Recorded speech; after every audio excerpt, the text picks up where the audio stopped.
The story begins with Wuchang. As she slept, a voice called her name. Jolting awake, she sat up, gripped by a pounding headache. Her left arm throbbed in pain, wounded and now sprouting glowing blue feathers. She looked around and realized she was inside some kind of shrine. A massive Buddha statue towered silently nearby. Confused by the strange feathers growing from her arm, she heard the voice again, this time from outside. Wuchang rose slowly. Aside from her beautiful face, her figure revealed a graceful yet deadly allure. She moved toward the entrance of the cavern. A blinding light struck her eyes, but it wasn't sunlight. She was surrounded by water and mist. Disoriented, she turned in circles, scanning her surroundings. Suddenly, a figure cloaked from head to toe approached, carrying a long sword. It was a girl, poorly dressed and revealing. The girl planted the sword into the ground. As a breeze blew past, it lifted her hood, revealing a face eerily familiar. Without a word, the girl turned and walked away. Wuchang stepped closer to the blade, wondering what in the world was happening. She studied it for a moment, then pulled it free. It was a sharp, refined weapon, its name engraved along the blade, Cloud Frost's Edge.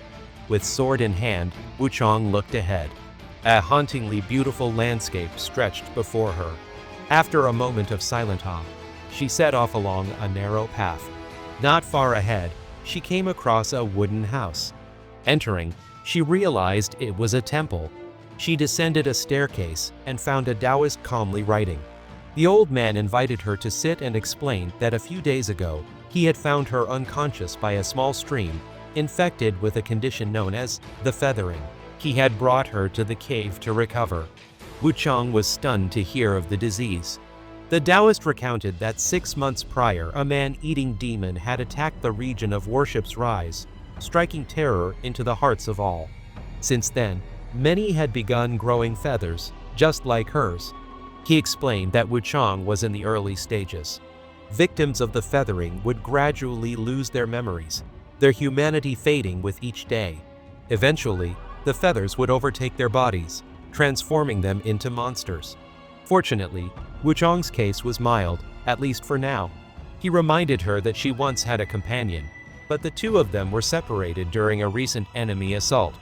Now, with the infection visible, others may mistake her for a monster. She must tread carefully. Whether Wuchang herself remembered anything was unclear, but I certainly remembered nothing. Downstairs, she met a beautiful girl playing a stringed instrument. Upon noticing the signs of feathering, the girl advised Wuchang to head for Shu Sanctum, rumored to have a cure. Wuchang noticed a brocade-clad guard standing beside the girl and thought to invite him along for safety. But he said nothing, staring only at the exposed skin where her armor didn't reach. Wuchang approached the temple's main gate, sealed tightly, and forced it open. Just outside, a small spirit shrine stood. She offered a prayer for good fortune, then stepped forward to begin her journey. Not far down the path, she encountered a boatman warming himself by a fire.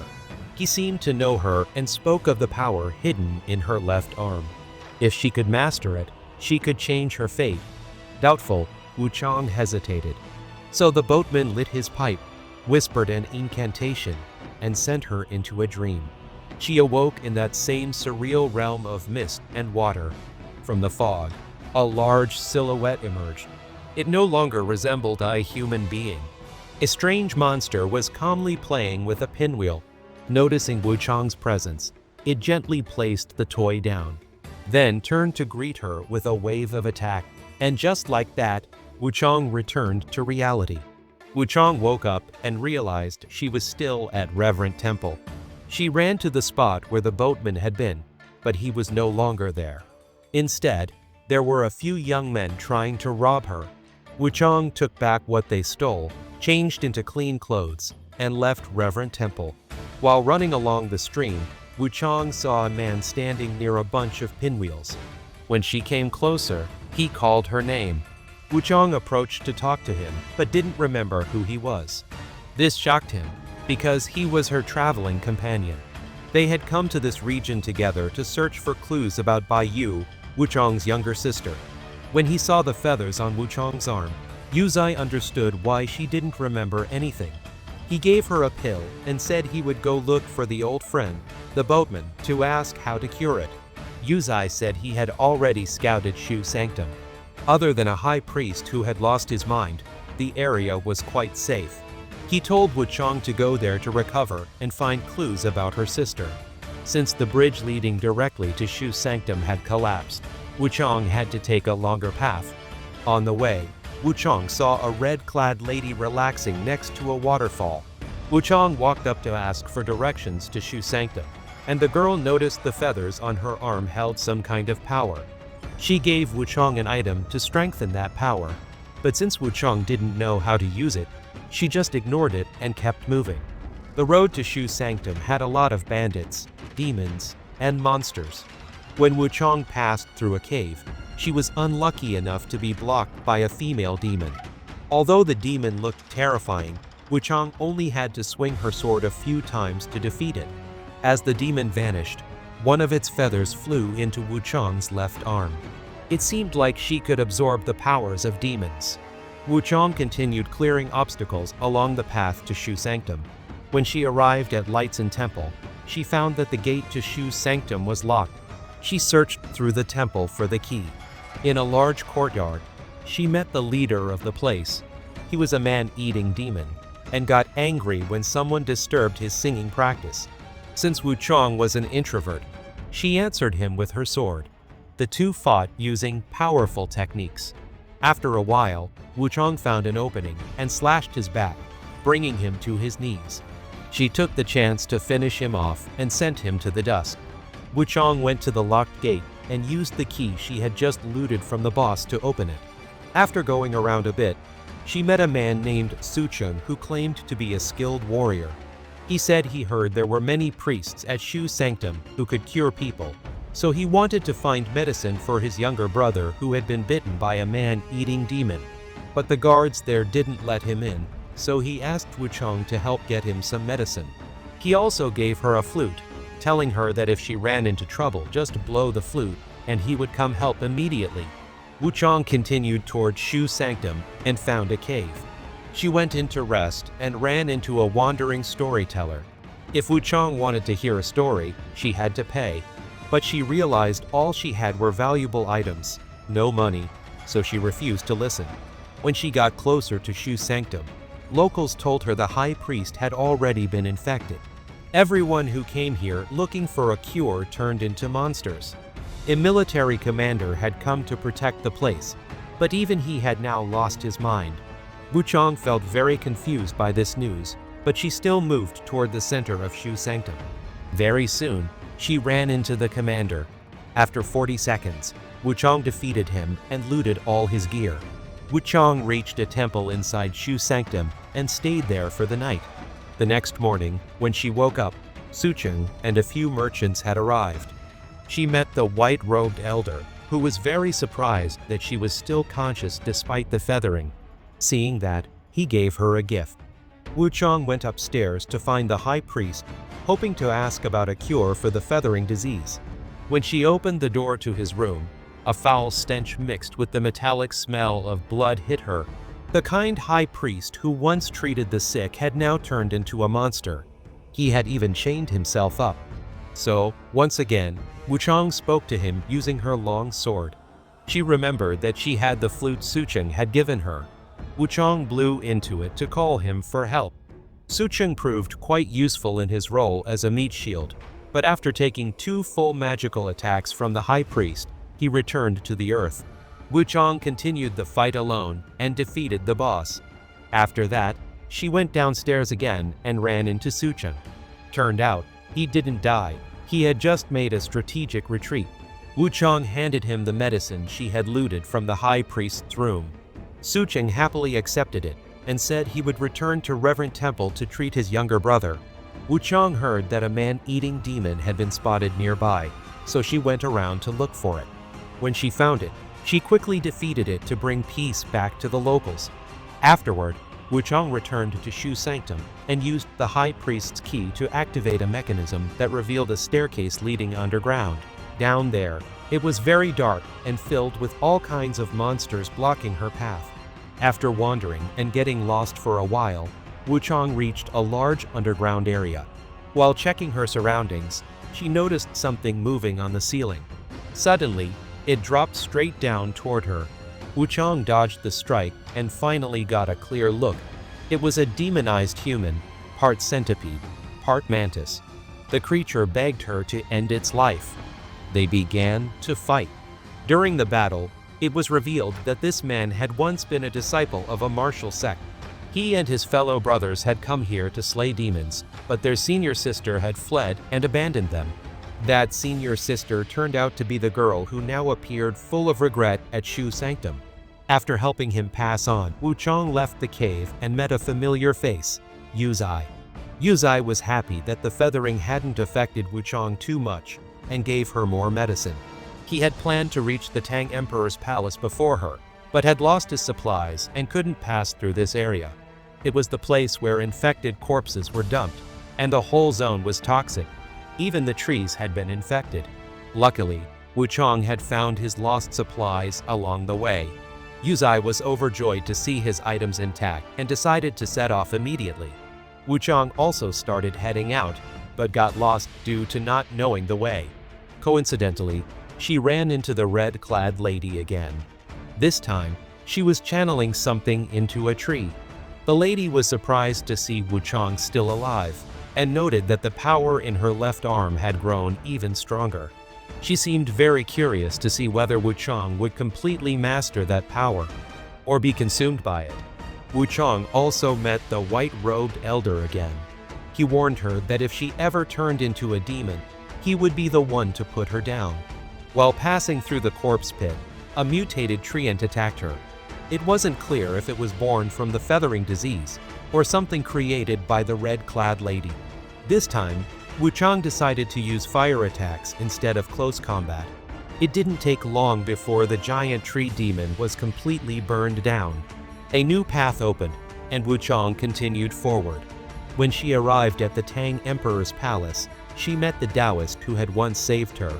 He had come here to study a cure for the feathering disease, since this was the origin point of the outbreak.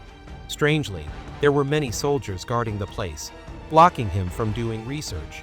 So, he asked Wuchang to sneak inside and find out what was really going on. Inside, there were many guards and brocade-clad enforcers, but they couldn't stop Wuchang. There, she once again met the girl who had given her the sword when she first woke up. But whatever that girl said, honestly, Wuchang probably didn't understand a word. Wuchang rotated a Buddha statue nearby, which activated a mechanism. The water in a large pond ahead began to drain. At the bottom of the pond, something very familiar to Wuchang was revealed, a mysterious item embedded in a stone.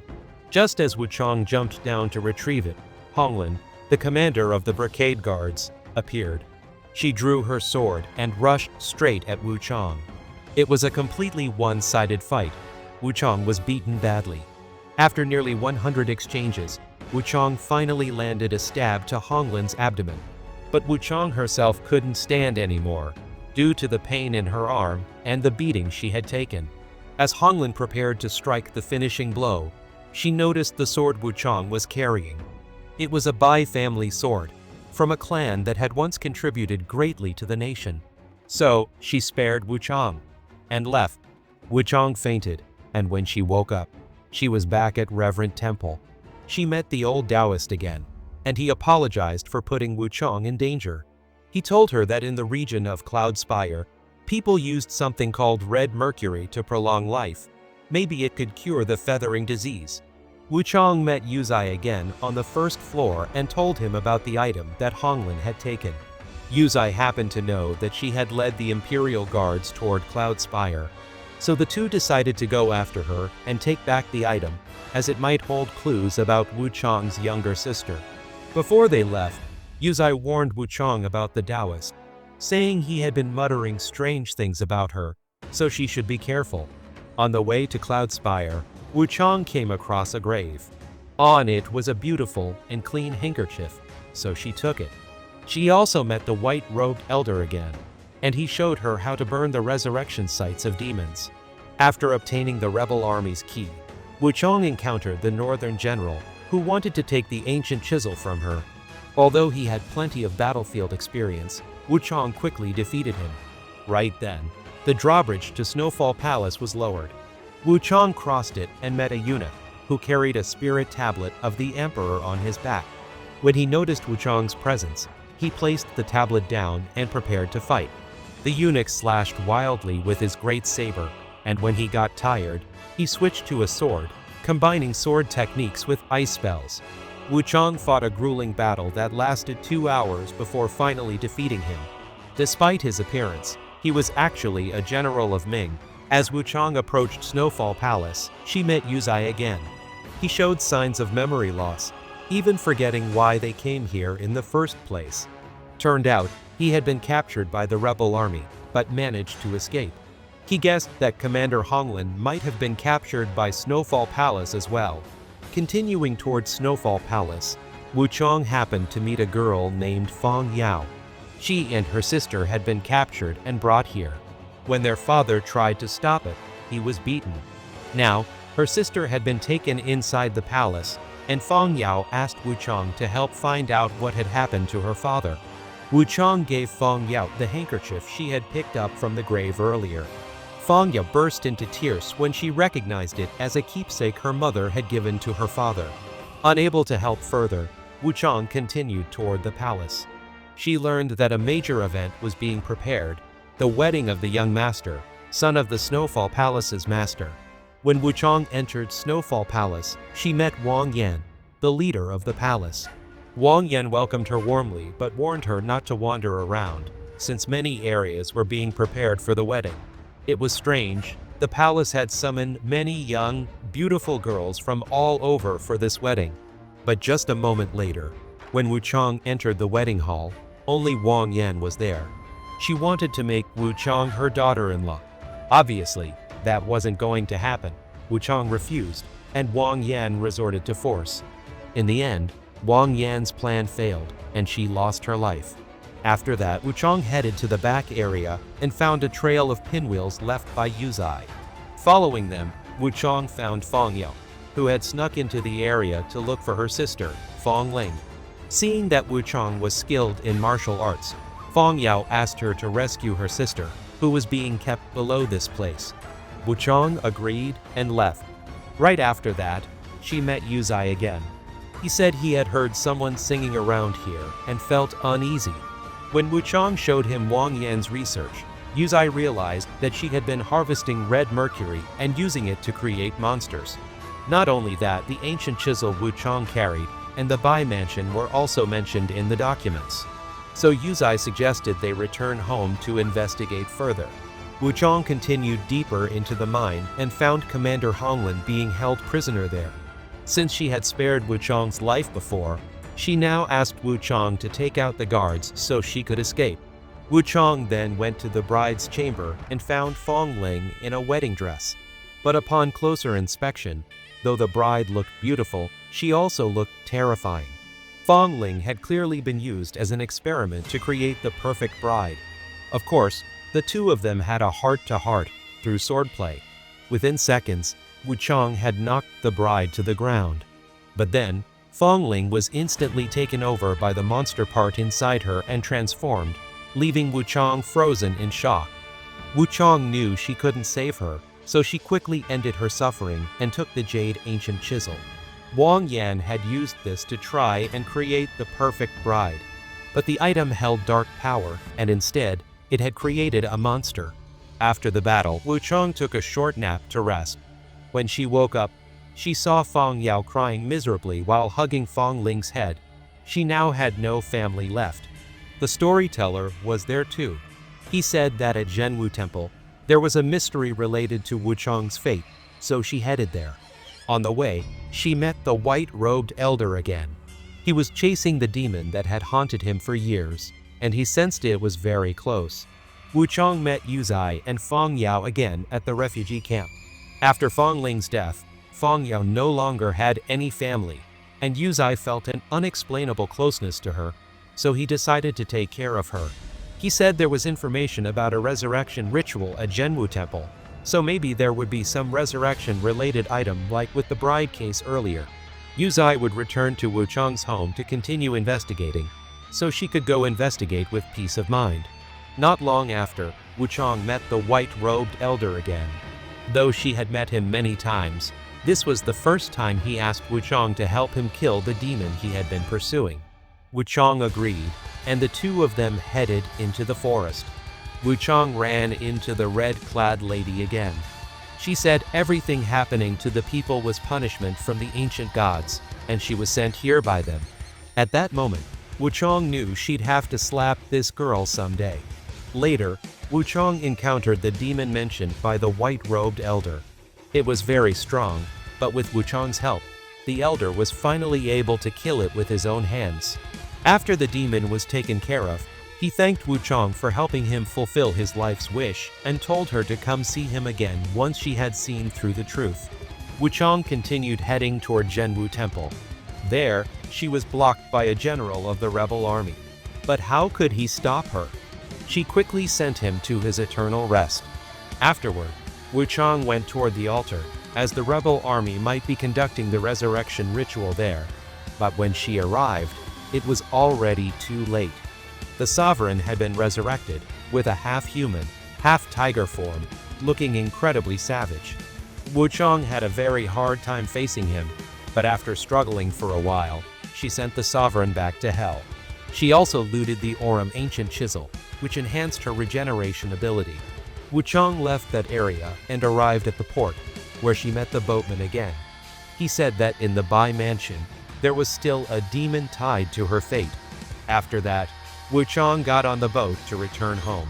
There, she met the plain warrioress again in the family shrine area. She definitely had some connection with Wuchang's family. From her father's writings, Wuchang discovered many truths. Her father had really wanted a successor, so when her mother was pregnant with a boy, the whole family was overjoyed. However, her mother had a difficult childbirth. Despite going everywhere to seek treatment, nothing worked. Her father stole an ancient chisel from Zhenwu Temple and used it to resurrect her baby brother, but only having one chisel wasn't enough. It turned the baby into a vampiric demon and caused her mother to die from blood loss. Not only that, but both Wuchang and Bai Yu also mysteriously disappeared afterward. Her father had no choice but to try and kill the baby demon to protect the family's reputation, but he failed. Wuchang moved toward the large area behind the shrine, filled with pinwheels. There, she met a very familiar-looking monster. Turns out, it was her little brother. The two of them had a very intense play session and heart-to-heart. Wuchang even called in Yuzai to join in for fun. After a long fight, she beat her little brother until he didn't want to play anymore. Outside, she met Yuzai again. Based on documents he found, Yuzai believed that to save Bai Yu, they'd need 4 ancient chisels to resurrect someone without turning them into a demon. That likely meant Bai Yu was no longer alive. When she left that area, she met the storyteller again. He said if Wuchang insisted on continuing, she would face things beyond imagination. Wuchang was ready to face them, so she was transported to Annalum. There, she met Yuzai and Fong Yao again. Yuzai told her that many strange monsters were attacking people everywhere, and strange red vines were appearing. Now, only the Reverend Temple remained safe, so they should head there. Wuchang met the storyteller nearby. He explained that the cause of the monsters and red vines was a Bo Magus who had brought them to the surface. She was hiding beneath Shu Sanctum. He asked Wuchang to help him kill her to save the people of Bo. On the way, Wuchang was immediately attacked by a nightmare demon, but she quickly suppressed it. Right after, Wuchang ran into the commander of the Brigade Guards, Honglin, again, but now she was infected with feathering and had gained terrifying power. There was nothing left to talk about. Wuchang used all her strength and defeated her. Wuchang, following the storyteller's directions, arrived at the hiding place of the Bo Magus. It turned out to be none other than the red-clad lady. At last, Wuchang got the chance to slap her in the mouth. She was an all-powerful mage with many annoying skills, But even if she had been sent here by some ancient god, she still lost to Wuchang. Wuchang arrived at Reverent Temple and found Fang Yao crying there. Since both Wuchang and Yuzai had left and hadn't returned for a long time, Fang Yao had gotten worried and came to look for them. Fang Ling was gone, and Fang Yao didn't want to lose Wuchang too. Fang Yao decided to go back to Annalum, and before leaving, she gave Wuchang the Ring of Samsara. Wuchang went inside the temple and spoke with the girl there, only to find out that she was a consort of the emperor. Because the emperor had committed suicide, the world fell into chaos, so the consort and the brocade guards had planned to resurrect the emperor. Now the moment of the emperor's return was drawing near, and she wanted Wuchang to follow her father's steps and serve the emperor. But Wuchang refused. Wuchang met Yuzai again.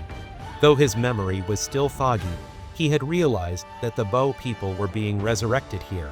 From the research journals that Wuchang collected, it was revealed that besides the 4 ancient chisels, a resurrection ritual also had to be completed. The emperor's coffin was in the cave behind the temple, and it was certain the barricade guards would revive him. Yuzai gave Wuchang another ring of samsara, telling her that if she wanted the chisel to save Bai Yu, she had to go there now. Wuchang returned to the cave where her journey first began. A secret area had now been revealed, and the Taoist was sitting there in disappointment. He had spent many years researching the feathering, only to realize now that the ancient chisel was the key to resisting it. But the ancient chisel Commander Honglin had brought him had been swallowed by a monster. If only he had it, many could have been saved. After some hesitation, thinking whether to give him a chisel, Wuchang remembered Yuzai's warning, so she decided to ignore him. The plain warrioress appeared again. She said Wuchang had always interfered with fate, and she too wanted to save Bai Yu. Based on her figure and the way she covered her face, I boldly guess behind that mask is Wuchang's own face. Wuchang moved toward the monster that had swallowed one of the chisels and defeated it. But then, it transformed. Turns out the emperor's resurrection plan had succeeded, and now Wuchang had to face him, the last emperor of the Ming Dynasty. After defeating the emperor's monstrous form, he suddenly exploded inside the cocoon of the monster. Wuchang lost consciousness, but she knew someone had saved her from the explosion. When she woke up, Wuchang saw the Taoist nearby looking almost insane from his obsession with ascending to immortality. Wuchang ignored him. Beside him lay the corpse of the emperor and the loyal consort, now perhaps reunited in the afterlife. After uncovering the whole truth, Wuchang went to meet the white-robed elder again. This time, she learned that he was actually General Zhao Yun. In the past, he led an army to slay demons and seized an ancient chisel, but the entire army was wiped out. He alone survived thanks to the chisel's power. After helping Zhao Yun find peace, Wuchang now had 5 ancient chisels in her possession. It might be enough to save Bai Yu. Wuchang returned to the Bo capital and stood before a door. When she opened it, she was transported to Shrine Dwelling. There, Wuchang had to face the demon of obsession, representing her desire to resurrect Bai Yu. After defeating it, Wuchang went deeper and found an altar. As she approached, the 2 rings of samsara from Fang Yao and Yuzai suddenly merged into the ring of samsara rebirth. Wuchang continued forward and met the storyteller again. He revealed that he was actually a god. This place was once the capital of Shu, and deeper within was the temple of the Avian clan. The Avians used this place to create Red Mercury, attempting to turn their whole race into gods, but in the end, they suffered retribution. The ancient chisel was originally a tool for their rituals, but it was shattered into many pieces, and now those pieces were in Wuchang's hands. Seeing Wuchang's obsession with reviving her sister Bai Yu, the storyteller pointed the way to the ritual altar. On the way, Wuchang met Yuzai again. At this point, his memory had become extremely unstable, but luckily, he still recognized Wuchang and wanted her to take him out of here. Wuchang told him to wait and went deeper into the avian altar. After she unlocked the mechanisms, the gate leading to the sealed land opened. Wuchang stepped inside and witnessed a scene beyond her imagination. At the center of the altar, it seemed an evil entity was waiting for her. Wuchang stepped forward and encountered the Taoist. But he was no longer in human form. He called this ascension to immortality. It turned out that all along, he had been using Wuchang and everyone else to find a way to become immortal. The feathering was likely something he had orchestrated. Wuchang went berserk after realizing she had become a puppet in the hands of that Taoist. She charged into a fierce battle with him. In the end, the Taoist finally paid the price for the crimes he had committed. Wuchang then advanced toward the gate of the realm of truth, to bring her journey of resurrecting Bai Yu to an end. When Wuchang touched the gate, everything gradually faded, and she woke up on a boat. Sitting in front of her were Yuzai and her beloved little sister, Bai Yu. Thus, with the power of the ancient chisels and the resurrection ritual, Wuchang was now reunited with her sister. On her left arm, the feathers still remained, and the storyteller's words echoed in her ears. This is only a beautiful dream. Could it be that all of Wuchang's efforts were only to trade for a perfect illusion? Returning to the moment she entered the gate, if Wuchang uses the ring of samsara rebirth, then when she awakens, Yuzai will still be there. But the one playing with the pinwheel will be Feng Yao. The feathers on her left arm are now gone, and the three of them are heading toward a large ship offshore. It seems Yuzai and Wuchang are returning to their identity as pirates, and the journey just now was for Wuchang to come to terms with the truth that her sister Bai Yu had died, and she could not resurrect the dead without consequences. In any case, the three of them had now found a new family and were leaving behind the chaotic land. In another ending, if Wuchang did not help Feng Yao and the white-robed elder during her journey, and even accidentally gave the ancient chisel to the Taoist, then, at the moment she opened the gate, a sword pierced through her. The Taoist had used the chisel's power to return. Wuchang blacked out, and when she woke up, she found herself trapped inside a large jar at Reverend Temple. It seemed the Taoist had revived Wuchang, and now she overheard a conversation between the Taoist and another Wuchang. Had she fallen into a time loop, becoming the plain warrioress, the one who always regretted not being able to change her fate? The story of Wuchang ends here. If you enjoyed it, don't forget to subscribe to the channel to catch the next story.